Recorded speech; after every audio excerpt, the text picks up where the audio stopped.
Bangladeshi passport পেতে biometric দিলেন সমিত সোম। কানাডার টরন্টোতে বাংলাদেশি কনসুলেটে গিয়ে এই কার্যক্রম শেষ করেন বাংলাদেশি বংশোদ্ভূত কানাডিয়ান ফুটবলার। ফিফার ছাড়পত্র পেতে সমিত সোমের দরকার বাংলাদেশি পাসপোর্ট।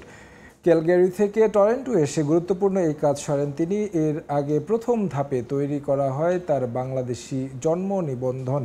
বাংলাদেশের হয়ে খেলতে কানাডা সকার অ্যাসোসিয়েশন এরই মধ্যে ছাড়পত্র দিয়েছে তাকে। এখন বাকি শুধু ফিফার আনুষ্ঠানিকতা। বাংলাদেশি পাসপোর্ট হাতে পেলেই তার সব ডকুমেন্টস নিয়ে ফিফায় আবেদন করবে বা ফুফে সব প্রক্রিয়া সঠিকভাবে এগুলে আসছে 10 জুন সিঙ্গাপুরের বিপক্ষে খেলতে পারবেন তিনি।